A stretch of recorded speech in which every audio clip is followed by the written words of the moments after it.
축복된 만남. 사도행전 3장 1절에서 10절 말씀입니다. 제9시 기도 시간에 베드로와 요한이 성전에 올라갈새 남에서 못 걷게 된 이를 사람들이 메고 오니 이는 성전에 들어가는 사람들에게 구걸하기 위하여 날마다 미문이라는 성전문에 두는 자라. 그가 베드로와 요한이 성전에 들어가려 함을 보고 구걸하거늘 베드로가 요한과 더불어 주목하여 이르되 우리를 보라 하니 그가 그들에게서 무엇을 얻을까 하여 바라보거늘 베드로가 이르되 은과 금은 내게 없거니와 내게 있는 이것을 내게 주노니 나사렛 예수 그리스도의 이름으로 일어나 걸으라 하고 오른손을 잡아 일으키니 발과 발목이 곧 힘을 얻고 뛰어 서서 걸으며 그들과 함께 성전으로 들어가면서 걷기도 하고 뛰기도 하며 하나님을 찬송하니 모든 백성이 그 걷는 것과 하나님을 찬송함을 보고 그가 본래 성전 미문에 앉아 구걸하던 사람인 줄 알고 그에게 일어난 일로 인하여 심히 놀랍게 여기며 놀라니라. 할렐루야. 우리 하나님께 감사와 영광의 박수 올려드리겠습니다. 네, 복된 주일 새로운 교회 예배 함께 하시는 우리 모든 성도님들을 주님의 이름으로 환영하고 축복합니다. 네, 사회자 목사님께서 광고해 주신 대로 우리 담임 목사님께서는 이번 주까지 안식월을 가지시고 다음 주일에 강단으로 복귀하십니다. 남은 안식월도 은혜의 시간이 되며 안전하게 돌아오실 수 있도록 성도님들께서 지속적으로 기도해 주시기를 부탁드립니다. 우리 함께 기도하시고 하나님의 말씀 보겠습니다. 하나님 아버지, 우리를 예배의 자리로 불러주시고 아버지의 말씀 앞에 서게 하시니 감사드립니다. 주시는 말씀 앞에 겸손하게 나아가게 하시고 우리의 전 인격을 통해 반응하며 나아갈 수 있도록 성령 하나님 이 시간 충만하게 임재하여 주시옵소서. 감사드리며 예수님의 이름으로 기도드립니다. 아멘. 우리의 인생은 만남의 연속입니다. 여러 가지 만남으로 인해서 이 새로운 인생이 펼쳐진다 해도 과언이 아닐 것입니다. 이 사랑으로 맺어진 두 사람의 만남으로 인해서 이 새 생명이 태어나게 되고 또 하나의 인생이 시작됩니다. 그 인생의 처음 시작도 가장 소중한 이 부모님과의 만남이고 그로부터 수없이 많은 만남으로 그의 인생이 결정됩니다. 이처럼 우리는 태어나면서부터 이 사람을 만나고 또 사건을 만나게 됩니다. 그렇기에 이 복된 인생이 되려면 복된 만남이 있어야 되겠죠. 반대로 이 불행한 만남도 있을 수 있습니다. 인생을 경험해 보니까 이 만나지 않았더라면 좋았을 그런 만남도 있지 않았습니까? 옆에 계신 분을 보시면 안 됩니다. 그런데 이 만남이 우리가 계획에 의해서 만날 수도 있지만 이 전혀 계획에 없던 아주 우연처럼 보이는 만남도 있습니다. 그런데 이런 우연한 만남으로 인해서도 한 사람의 인생이 이 송두리째 바뀌게 되기도 합니다. 이 성경에서 이 나단 선지자를 만난 다윗 왕이 그랬고 이사벨을 아내로 맞이한 아합 왕이 그랬습니다. 또 지난주에 우리가 말씀을 함께 나누었던 바울과 실라를 만난 그 간수와 가족이 그랬고요. 또 스데반을 만난 이 청년 사울이 그랬습니다. 이렇게 우리의 인생에서 만남은 참 중요한 것 같습니다. 사랑하는 성도 여러분, 우리 여러분의 인생에서는 지금까지 어떤 만남을 이루어 오셨습니까? 또 현재 누구와 가까이 만나고 계십니까? 저는 신학교에서 이 한 친구를 만나게 되었는데요. 이 재학 기간 동안 그 친구와 함께 학교를 오고 가면서 참 제가 많은 도움을 그 친구에게 주었습니다. 그 친구가 고백하기로 너가 아니었으면 내가 학교를 잘 다닐 수 없었을 것이다 라고 이야기하곤 했습니다. 그런데 이후에 이제 신학교를 졸업하고 나서 제가 잠시 사역을 내려놓게 되었을 때 다시 이 사역의 자리로 돌아올 수 있는 아주 중요한 계기가 된 것이 바로 그 친구의 도움이었습니다. 만약에 제가 그 친구를 만나지 않았더라면 지금 이 자리에서 여러분 앞에서 이렇게 만날 수가 없겠죠. 저에게는 참 소중한 만남이고 지금까지도 그 만남을 가까이 이어오고 있습니다. 이처럼 우리 삶의 여정 속에서 이 만남을 통해서 변화가 시작됩니다. 오늘 본문에도 이러한 만남의 스토리가 나오죠. 바로 베드로와 걷지 못하는 한 장애인의 만남입니다. 오늘 이 만남이 어떻게 이루어졌는지, 또 두 사람의 만남의 중심에 있는 예수의 이름을 함께 살펴보기를 원합니다. 오늘 예수의 이름을 만날 때 그들의 삶에 기적이 일어난 것처럼 저와 여러분의 삶에도 기적이 일어나며 우리의 삶이 다른 사람에게 기적을 전해주는 그런 축복의 통로가 되시기를 주님의 이름으로 축복합니다. 오늘 본문 1절 말씀을 다시 읽겠습니다. 제9시 기도 시간에 베드로와 요한이 성전에 올라가 있으. 베드로와 요한이 함께 성전으로 올라갑니다. 이 성전에 올라가는 시간에 보니까 제9시 기도 시간이라고 합니다. 오늘날 우리 시간으로 하면 이 오후 3시를 가리킵니다. 유대인들은 이 하루를 생각할 때 해질 때부터 다음날 해질 때까지를 하루라고 여겼습니다. 그리고 당시 유대인들은 매일 오전 9시와 오후 3시에 이 두 번의 제사를 드렸는데요. 이 의식을 아주 중요하게 생각했습니다. 유대인들이 이 하루에 3번 정해진 시간에 기도를 하는 이 오랜 전통이 바로 이 두 번의 제사 가운데 기도 시간이 있는 것을 보면 이것을 중요하게 여겼다는 것을 알 수 있습니다. 또한 다니엘도 매일 기도했던 그 시간이 바로 이 제사의 시간이었다는 것입니다. 특별히 이 예루살렘에 있었던 유대인들은 이 가까이에 성전이 있으니까 그 제사 시간에 올라가서 기도하는 것을 아주 즐거이 기꺼이 했다는 것입니다. 그런데 오늘 이 베드로는, 우리가 알고 있는 이 베드로는 어떤 사람입니까? 우리가 베드로 시리즈를 통해서 베드로에 대해서 잘 알고 있지 않습니까? 예수님께서 붙잡혀 가신 밤, 이 베드로는 두려워서 종들 앞에서 예수님을 3번이나 부인하게 됩니다. 예수님께서 십자가에 달리시고 부활하셨다는 것을 알고서도 두려워하며 떨면서 집에 숨어 있었습니다. 또 부활의 주님을 만나고도 낙담하여 고기를 잡으러 갈릴리로 돌아간 베드로였습니다. 그런 그가 지금 기도하러 성전에 올라간 것입니다. 그것도 유대인들과 이 종교 지도자들이 가장 많이 모이는 시간에 그들을 두려워하지 않고 담대하게 나아가고 있습니다. 어떻게 그럴 수 있습니까? 바로 오순절 성령 강림 사건 때문입니다. 그가 성령의 충만함을 받고 여러 사도들과 함께 담대하게 복음을 전하는 그 장면이 사도행전 2장에 기록되어 있습니다. 베드로는 예수님을 만났지만 다시 만나고 또 다시 만난 것입니다. 이 일련의 사건들을 통해서 예수님을 다시 만나고 이 성령을 통해 진정한 제자로 거듭날 수 있었습니다. 지금 베드로도 원래는 이 나사렛 출신이었지만 이 성령을 받은 후에는 고향을 등지고 이 예루살렘에서 생활했습니다.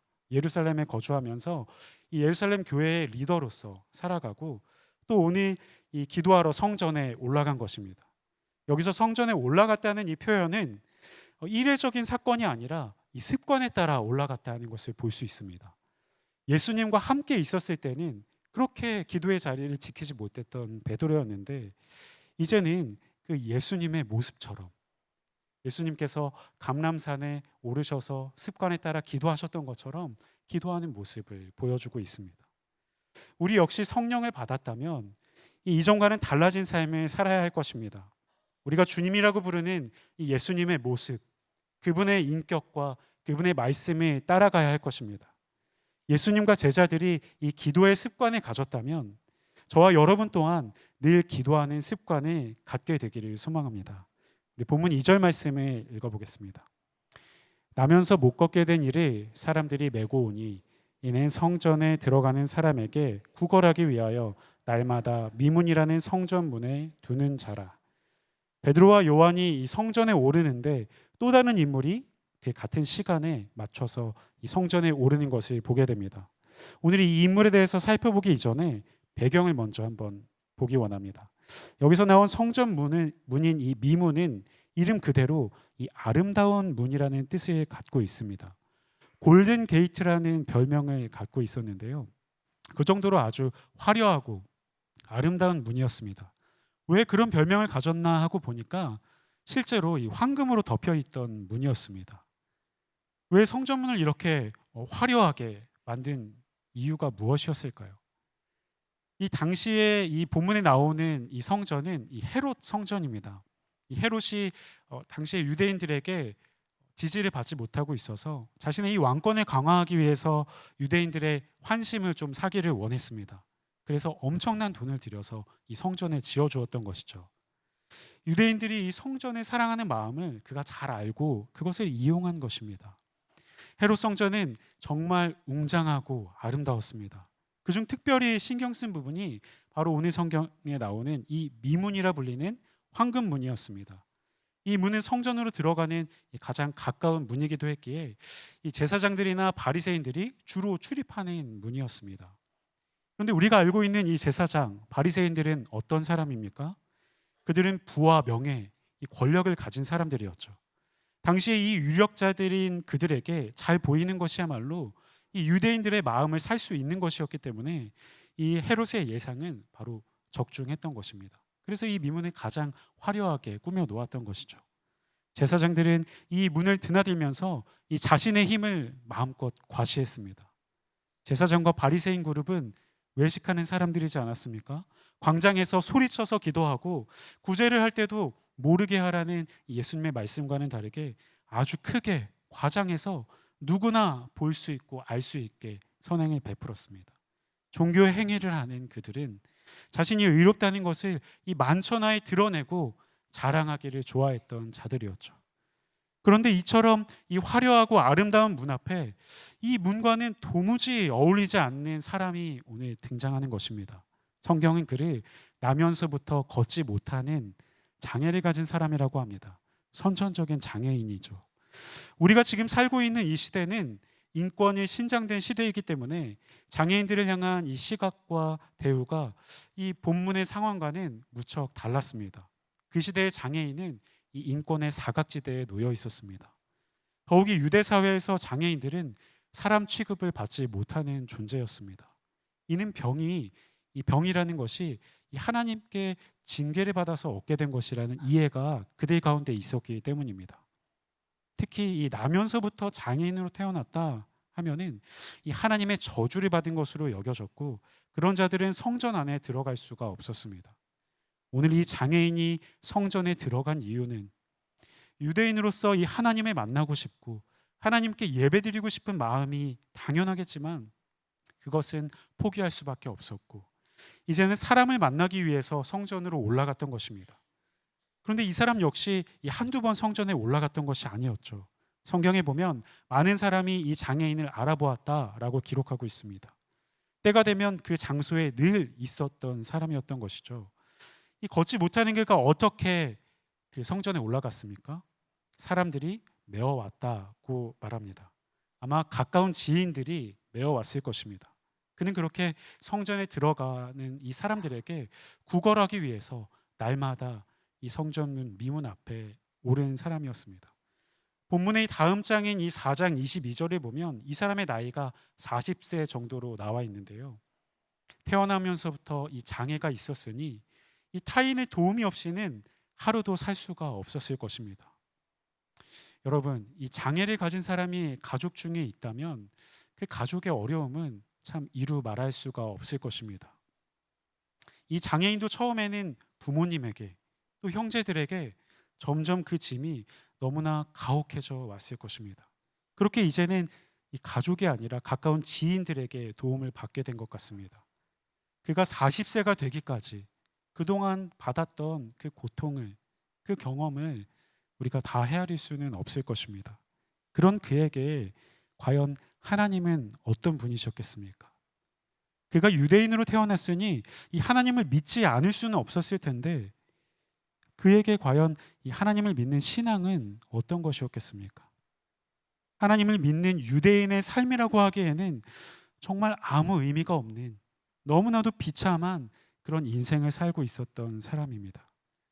사랑하는 여러분, 이 위대한 작가이신 하나님은 이 그토록 아름답고 화려한 문 앞에 왜 이 불쌍한 장애인이 앉아있는 이 어울리지 않는 그림을 오늘 보여주고 계시는 것일까요? 사실 이 장애인뿐만 아니라 이 많은 거지들이 이 성전 문 앞에서 구걸을 하고 있었습니다. 오늘 이 화려하고 웅장한 성전은 인생의 본질적인 문제를 해결해 주지는 못한 채 그저 삶을 연명해 주는 그 수준에 지나지 않는다는 것을 오늘 우리에게 보여주고 있는 것입니다. 거대하고 화려한 성전, 그 중에서도 이 아름다운 문이라고 불리는 그곳에는 아름다움은 없었다라는 것입니다. 오늘날 생명력을 잃어버린 기독교가 처한 현실이 이와 같지 않습니까? 한국 교회가 겉으로는 좋아 보이고 화려해 보이지만 그 안에 참된 진리이신 이 예수 그리스도를 잃어버리고 있는 것은 아닌지 우리가 주의해야 될 것입니다. 교회로 나오는 인생들이 이 근원적인 문제를 해결해 주지는 못한 채 그들에게 은과 금만 내어주는 꼴은 아닌지 우리가 돌아보아야 합니다. 또한 교회 안에 들어온 사람들, 이 미문 앞에 이 장애인과 같이 나면서부터 죄인으로 태어났는데 이 영혼의 문제를 해결하지는 못한 채 그저 세상에서 살아가기 위한 이 은과 금만 구걸하고 있는 것은 아닌지 생각해 보아야 합니다. 우리도 이 땅의 것만 보면서 내 상황과 내 문제만을 바라보면서 이를 해결하기 위해서 그 수단으로 주님을 찾고 내 삶에 필요한 모양대로 내가 원하는 대로 행하시는 그 하나님만을 구하고 있지는 않은지 돌아보아야 할 것입니다. 참된 생명을 모른 채 이 비참한 인생으로 끝나면 안 되니까 말이죠. 이것을 생각하면서 우리는 이어지는 말씀을 보아야 합니다. 오늘 성령으로 인해서 이 기쁨과 소망으로 가득 찼던 베드로와 이 비참함과 낙담으로 가득했던 한 장애인이 이 하나님의 집 성전 문 앞에서 만나게 됩니다. 본문 3절과 5절 말씀을 같이 읽겠습니다. 그가 베드로와 요한이 성전에 들어가려 함을 보고 구걸하거늘 베드로가 요한과 더불어 주목하여 이르되 우리를 보라 하니 그가 그들에게서 무엇을 얻을까 하여 바라보거늘 그가 베드로와 요한이 성전에 들어가려는 것을 보고서 구걸하기 시작합니다. 이때 베드로와 요한이 그를 주목하여 본 것이죠. 그리고 우리를 보라고 말합니다. 이 말을 들은 장애인이 어땠겠습니까? 보통은 사람들이 그냥 지나가는데 눈을 마주치고 말을 건네는 것을 보면서 막 기대감에 부풀기 시작했을 것입니다. 경험상 이 미문을 출입하는 유대인들, 특히 이 바리새인들은 주의를 딱 집중시킨 다음에 적선을 했던 경험을 갖고 있었을 것입니다. 도대체 얼마를 주려고 이렇게 집중시키는지 속으로 생각하면서 이 베드로와 요한을 바라보았겠죠. 바로 이 순간이 이 성령과 복음에 붙잡힌 베드로와 사단과 불지평에 붙잡힌 이 장애인, 이 두 사람의 만남이 이루어지는 순간입니다. 그들의 눈과 눈이 마주쳤습니다. 또 그들의 손과 손이 마주칩니다. 그리고 이 만남을 통해서 기적이 일어나게 됩니다. 본문 7절과 8절 말씀을 읽겠습니다. 오른손에 잡아 일으키니 발과 발목이 곧 힘을 얻고 뛰어서서 걸으며 그들과 함께 성전으로 들어가면서 걷기도 하고 뛰기도 하며 하나님을 찬송하니 베드로가 그의 오른손을 잡아서 일으킨 겁니다. 그는 곧 힘을 얻어 걷고 뛰며 하나님을 찬송하기 시작합니다. 수십 년을 간절히 원했지만 포기할 수밖에 없었던 소망, 뛰기는 고사하고 제 힘으로 걸어보기라도 했으면 했던 그 희망, 그 오랜 기도 제목마저 다 사라져버리고 그저 하루하루 생존하기 위해 구걸하며 살아갔던 사람이었습니다. 그런 그에게 오늘 상상할 수도 없는 그 일이 이루어진 것입니다. 포기하고 멈춰버렸던 그 기도가 응답된 것입니다. 바로 직전까지만 해도 그저 성전 문 앞에서 성전을 바라볼 수밖에 없었던 그가 이제는 성전에 들어갈 그 자격을 얻게 된 것입니다. 하나님 앞에 서서 하나님을 예배할 수 있는 그 영광을 얻게 된 것입니다. 이 본문에 보면 이 에스겔 37장에 마른 뼈들이 살아나는 환상이 성취되는 것처럼 보입니다. 마른 뼈들에 힘줄이 생기고 살이 오르고 그 안에 생기가 들어가고 다시 살아나는 것. 그리고 그것을 보면서 그 기적을 통해서 그들이 내가 여호와인 줄 알게 되리라 라고 에스겔은 말씀하고 있습니다. 예수 그리스도를 통해서 이 장애인이 그리고 주위에 있는 사람들이 이 그리스도를 하나님의 아들이신 예수를 알게 되는 것이죠. 그렇다면 오늘 이 장애인에게 이 기적이 어떻게 일어났습니까? 본문 6절 말씀을 읽어보겠습니다. 베드로가 이르되 은과 금은 내게 없거니와 내게 있는 이것을 내게 주노니 나사렛 예수의 이름으로 일어나 걸으라 하고, 이 기적은 나사렛 예수가 그리스도라고 하는 그 이름의 능력을 믿는 믿음에서 온 것을 우리가 볼 수 있습니다. 예수님의 이름에서 능력이 나타난 것입니다. 여러분, 이 지금도 그렇지만 이 예전에는 이 이름 한마디가 모든 것을 다 했습니다. 직접 그 사람이 나타나지 않아도 그 사람이 가지고 있는 사회적인 지위나 이 권위가 있는 그 사람의 이름을 대면서 가면은 그 사람이 온 것처럼 대할 수밖에 없지 않습니까? 이처럼 이름은 단순히 호칭을 넘어서 그 이상의 의미를 갖고 있습니다. 그 사람의 인격과 신분, 능력과 모든 것을 함축하고 있죠. 그렇게 오늘 나사렛 예수의 이름을 소개합니다. 당시 나사렛 예수를 모르는 유대인들은 없었을 것입니다. 베드로는 이 자기가 행한 이 능력이 이 십자가에 돌아가신 나사렛 예수의 권세로부터 나왔음을 오늘 분명하게 밝히고 있는 것입니다. 단지 나사렛에서 태어난 예수가 아니라 너희가 배척했던 그가 진실로 하나님의 아들이시다, 그리스도이다 라고 증거하고 있는 것입니다. 이 기적으로 걷고 뛰는 장애인의 이 모습을 본 사람들은 크게 놀랄 수밖에 없었습니다. 이것은 이전에 나사렛 예수님이 행하셨던 이 기적과 같은 것이고, 이 예수님이 죽은 이후인데도 그분의 능력이 이 사람을 구원하는 능력이 된다는 것을 확실하게 증거하는 것이기 때문입니다. 이 몰려든 사람들 앞에 베드로가 담대하게 말하고 있습니다. 다 같이 사도행전 우리 3장 16절 말씀을 읽어보겠습니다. 그 이름을 믿음으로 그 이름이 너희가 보고 아는 이 사람을 성하게 하였나니 예수로 말미암아 난 믿음이 너희 모든 사람 앞에서 이같이 완전히 낫게 하였느니라. 잠시만 말씀을 띄워주시기 바랍니다. 그 장애인이 예수가 그리스도이심을 믿음으로 너희가 보고 아는 이 장애인을 치료했다라고 말씀합니다. 예수로 말미암아 난 믿음이, 그 사람의 믿음이, 이 장애인의 믿음이 완전히 낫게 했다, 치료했다라고 말하는 것입니다. 이것은 바로 두 가지를 의미합니다. 나사렛 예수의 이름이 고쳤다, 예수님이 고치셨다.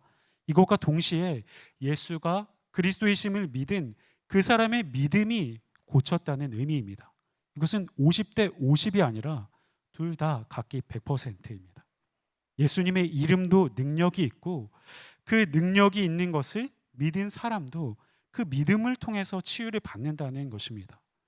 우리 하나님은 기계가 아니라 우리와 인격적인 관계를 맺으시는 분이시죠. 그렇기 때문에 내가 어떻게 믿느냐에 따라서 동일하신 하나님이 어떻게 역사하시는지 그것이 달라진다는 것입니다. 우리가 자녀들을 대할 때도 그렇지 않습니까? 내가 이 낳은 자녀들이라고 할지라도 이 자녀들이 참 다른 것 같습니다. 그들이 어떻게, 이 아이들이 어떻게 하느냐에 따라서 이 부모인 우리의 반응도 달라지게 되는 것 같습니다. 하나님께서는 이처럼 우리의 믿음을 보십니다. 우리의 마음의 중심을 보십니다. 그리고 그 믿음이 기적을 이뤄냅니다. 성도들이 이 삶 속에서 맛보는 기적은 물론 예수님께서 이 능력과 기적의 은혜를 베푸셔서 있는 것이고, 이와 동시에 성도들이 이 그 기적을 베푸시는 그 이름을 믿었기 때문에 나타나는 것입니다. 사랑하는 성도 여러분, 이것은 예수님께서 지금도 살아계신 분이라는 것을 보여주시는 것입니다. 아무리 대단한 사람일지라도 그 사람이 죽은 뒤에는 능력이 있을 수가 없죠. 하지만 이 예수님은 십자가에 못 박혀 죽으셨으나 지금도 살아계셔서 우리 가운데서 일하시는 분이십니다.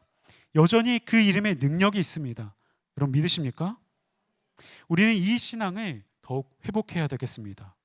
믿음의 본질인 이 예수님이 내 안에, 또 우리 교회 안에 회복되어져야 할 것입니다. 그리스도인이라면 우리가 반드시 우선적으로 믿어야 할 믿음이 무엇입니까? 예수 믿으면 잘 된다, 하나님 복 주신다, 물론 이것도 좋지만 정말 우리가 먼저 믿음으로 고백해야 할 것은 예수님께서 이 하나님의 아들이시라는 것을 믿는 것, 내 죄로 인해서 받아야 할 이 저주와 형벌을 예수님께서 십자가에 대신 담당하심으로 이제 저주와 사망의 권세를 이기고 이 참 자유를 우리에게 허락하셨다는 것을 믿는 것입니다. 그리고 이제는 우리가 하나님을 찬양하고 예배하는 그 영광스러운 자격을 얻게 되었음을 믿음으로 고백하는 것입니다. 우리가 예수님을 이제 먼저 알고 그렇게 고백하게 되었다면 이제 그 능력으로 살아가면서 우리 주위의 사람들에게 이 구원의 복음을 전해야 하는 줄로 믿습니다. 내가 예수 믿고 이런 복을 받았고 이렇게 잘 되었다라는 것을 말하는 것도 좋지만 나의 상황과 관계없이 이 예수 그리스도의 이름은 능력이 있음을 전해야 하는 것이 우리의 사명인 줄로 믿습니다. 오늘 본문에서 우리가 또 주목해야 할 것이 또 하나 있습니다. 이 예수님의 능력이 이 장애인에게 발휘되었던 그 통로가 누구였습니까? 바로 베드로였습니다. 이 사도행전 1장 2장에 보면 베드로가 성령과 말씀에 충만하여져서 이 다시 태어난 사람과 같이 되었습니다. 진정한 예수님의 제자가 된 것이죠. 베드로는 이 자신이 만나고 또 만나고 새롭게 만났던 이 예수님이 이제 진정 그리스도이심을 깨닫게 되었을 때 자신이 믿게 된 예수님을 주위에 전하기 시작합니다. 베드로가 믿은 예수님은 더 이상 죽어 있는 분이 아니라 이 성경 안에 갇혀 있는 분이 아니라 지금 베드로의 삶과 함께 움직이고 있는 살아있는 분이었습니다. 이 예수님이 지금도 우리 안에 내 인생 안에 있는 분이심을 여러분 믿으십니까? 이런 믿음이 주위 사람들에게 전달되어지는 것입니다. 또 오늘 베드로의 신앙은 어떤 모습으로 나타나고 있습니까? 장애인을 향한 이 긍휼의 마음으로 나타납니다. 본문 4절에 보면 베드로가 이 사람을 주목하여 보았다고 합니다. 이 주목하였다는 것은 깊은 관심을 가지고 바라보았다라는 것입니다. 그런데 여러분, 이 장애인이 한두 사람에게 이 소리쳐 외쳤겠습니까? 베드로에게만 외쳤던 것이 아니었죠. 대부분의 사람들은 그냥 지나쳤을 것입니다. 그 사람이 이 하루 이틀 그곳에 있던 사람이 아니었죠. 아주 유명한 사람이었습니다. 베드로도 그렇게 몇 차례나 그 사람을 지나쳤을지도 모릅니다. 그런데 오늘은 베드로가 이 사람의 소리를 듣고 쳐다보게 되었습니다. 성전에 올라갈 때마다 이 전에도 그 자리에 늘 있었던 사람인데 오늘은 다르게 주목하여 보았다라는 것입니다. 성령의 충만함을 받고 성령의 인도하심을 받으며 이 변화된 베드로는 이전과 다른 사람이 되었고 또 변화된 베드로에게 이 사람은 또 그날따라 다르게 보였다라는 것입니다. 이전에는 자기 눈에 보이지 않았던 사람, 세상에서 인정받지 못했던 그런 사람들에게 관심과 긍휼을 베풀고 싶은 그 마음이 일어났다는 것입니다.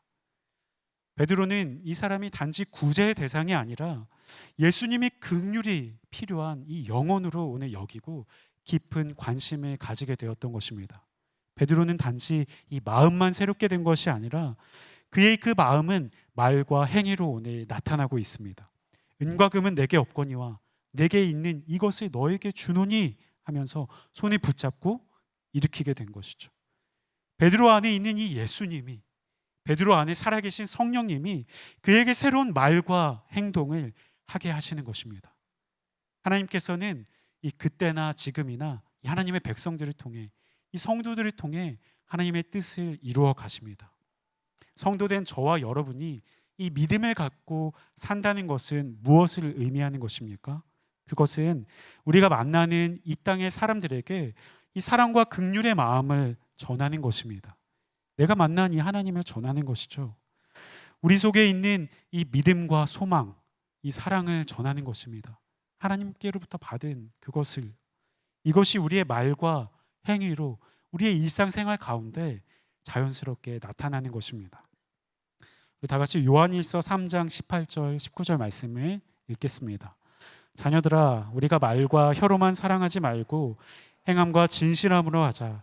이로써 우리가 진리에 속한 줄을 알고 또 우리 마음을 주 앞에서 굳세게 하리니.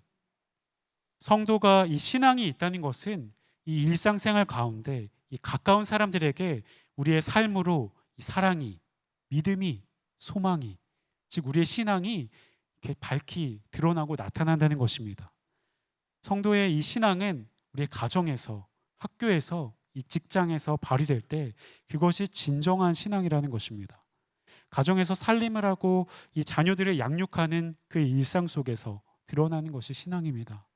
학생들은 학교에서 친구를 만날 때, 이 직장에서 이 일터에서 이 동료들과 함께 대화를 할 때 나타나는 것입니다. 청년들은 이 결혼한 대상자를 놓고 고민하고 있을 때 그 신앙이 드러나게 되는 것입니다. 일상의 이 생활 속에서 말이죠. 교회 안에서만 섬기고 사랑하는 모습이 신앙이 아니라 내가 있는 이 삶의 자리에서 참된 성도로 살아가는 이 저와 여러분이 되시기를 주님의 이름으로 축원합니다. 이 베드로가 하나님의 기적과 이 축복의 통로로 쓰임 받는 데 있어서 이 놓치지 말아야 할 또 하나의 메시지가 있습니다. 그것은 이 베드로가 건강한 자기 이해를 가졌다는 것입니다. 예수님을 따를 때에 이 자신감에 충만했지만 늘 실패했던 그 베드로, 또 예수님을 배반하고 난 이후에는 이 자존감이 떨어져서 낙심하여 있던 그 베드로의 자기 이해하고는 지금 너무나도 다른 이해를 갖고 있습니다. 예수님을 새롭게 만나는 그 과정 속에서 성령을 받은 지금 자기 자신에 대한 이해가 아주 건강하게 바뀌었습니다. 신앙이 있다는 말은 이 자기 자신에 대한 이해가 이 새롭게 된다는 것을 의미합니다. 건강해진다는 것이죠. 내 인생 속에서 벌어졌던 이 과거의 슬픔과 상처들이 그것을 다시 한번 읽어내면서 이 하나님 없이 해석되었던 그 사건들, 또 그 가운데 하나님을 다시 초청하면서 내 이야기 속에 이 하나님의 이야기가 들어오는 것입니다. 이해되지 않았던 인생의 그 시간들이, 사람을 원망하고 탓했던 그 순간들이 이해되고 깨달아지면서 다시 자신에 대한 이 건강한 이해를 갖게 되는 것입니다. 그리고 또 베드로는 이 자신이 지금 소유하고 있는 것이 무엇인지, 또 내가 소유하고 있지 못한 것은 무엇인지를 잘 알고 있었습니다. 그뿐 아니라 자신이 소유하고 있는 이것이 얼마나 소중한 것인가를 잘 알았습니다. 은과 금 같은 물질은 여유롭지 못했지만, 그것이 있으면 좋겠지만 이것보다 더 소중한 것이 무엇인지 잘 알았다는 것입니다. 바로 나사렛 예수 그리스도의 이름입니다. 그 이름은 어떤 것과도 비교할 수 없는 능력의 이름인 것을 알았습니다. 그렇기 때문에 이전에는 내가 줄 것이 없어서, 돈이 없어서 그냥 지나쳤던 이 장애인에게 그는 담대하게 말하고 있는 것입니다. 그가 원하는 것을 지금 줄 수는 없지만 그가 구하고 있는 것보다 더 중요한 것이 그에게 필요하다는 사실을 그는 알았던 것입니다. 이것은 이 한 사람의 예외도 없이 이 땅에 살고 있는 모든 사람들에게 이 하나님이 필요하다는 것을 그는 알게 되었던 것입니다. 죄와 사망의 권세로부터 자유케 하시는 예수 그리스도의 이름이 모두에게 필요하다는 그 진리를 깨달은 것입니다. 그래서 그 이름을 다른 사람에게 나누기 원했던 것입니다. 사랑하는 여러분, 여러분은 무엇을 소유하고 계십니까? 오늘 베드로와 같이 이 예수 그리스도의 이름을 소유하셨습니까? 아니면 은과 금만 갖고 계십니까? 지금 내가 무엇에 관심을 두고 살고 있는지 한번 잠깐 생각해 보신다면 금세 알 수 있습니다. 우리가 성도로서 이 성숙한 신앙으로 나아간다면 이 소유로부터 점점 자유롭게 될 것입니다. 예수의 이름이 내게 있는 것만으로 그저 만족하고 감사하는 삶을 살게 될 것입니다. 내게 이미 주신, 내게 이미 주어진 것들로 인해서 그것을 감사하고 그것을 즐거워하면서 살아가게 될 것입니다. 내 주위에 있는 사람들, 내 가족, 내 사랑하는 사람들을 소중하게 여기며 아끼고 사랑하며 살게 될 것입니다. 더 나아가서 내가 과감하게 포기해야 할 것은 무엇이고 또 내가 결코 포기하면 안 되는 것은 무엇인가를 잘 분별할 수 있는 용기와 지혜를 갖게 되는 것이 우리의 참 신앙의 모습인 줄 믿습니다. 사랑하는 성도 여러분, 여러분은 지금까지 어떤 만남을 누구와 해오셨습니까? 앞으로 또 어떤 만남을 갖기를 기대하고 계십니까? 또 인생의 황혼기에 계신 분들이라면 어떤 만남으로 이 인생을 마무리하기를 원하십니까? 여러분은 이 만남의 기적을 일으키기를 원하십니까? 이 내 주위에 이 절망에 빠진 사람들에게 이 소망의 사람으로 그 사람들이 변화되기를 원한다면 우리가 먼저 이 만남의 주인, 축복의 주인, 기적의 주인 대신 예수님을 다시 만나게 되기를 원합니다. 우리가 먼저 그분을 진실되게 만나야 합니다. 예수님을 자주 만나셔야 합니다. 10년 전에 내가 진하게 만났던 예수님 말고 내가 과거에 이렇게 만났다 하는 그 예수님이 아니라 오늘 예수님을 새롭게 만나게 되는 여러분이 되기를 바랍니다. 그동안에 내가 들어왔던 예수님, 성경에 있는 예수님만으로 아는 것이 아니라 내 인생의 능력으로 다가오시는 그 예수님이 오늘 경험되어지기를 주님의 이름으로 축복합니다. 그렇게 만난 예수님을 전할 때 이 기적이 일어나게 되는 것입니다. 그러니 이 지금 내가 혹시 고난 중에 있을지라도 이 실패의 순간에 있더라도 그것이 주님을 새롭게 만나게 되는 기회가 될 수 있기 때문에 그 기적의 순간이 됨을 기대함으로 낙심하지 마시기 바랍니다. 오늘 베드로와 장애인 이 두 사람 모두 이 유대인으로 태어나서 이 하나님을 믿고 있었던 사람들이었습니다. 그러나 베드로는 이 실패의 순간마다 예수님을 새롭게 만나고 그 만남으로 하나님을 새롭게 알게 되었습니다. 장애인은 이 베드로를 통해서 하나님을 만나게 되었습니다. 여러분, 이 복음을 가진 사람이, 복음을 소유한 사람이 복음을 전하게 됩니다. 예수의 이름을 소유한 우리를 통해서 이 축복된 만남이 시작되며 우리의 삶이 이 성령의 행전으로 계속해서 쓰여지기를 주님의 이름으로 축복합니다. 함께 기도하겠습니다. 살아계신 하나님, 예수의 이름을 우리에게 허락하시고 그 이름의 능력을 알게 하시니 참 감사합니다.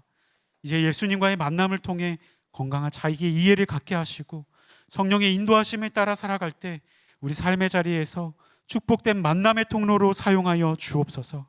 우리를 통해 일하실 주님께 모든 영광 올려드리며 우리 주 예수 그리스도의 이름으로 기도드립니다. 아멘.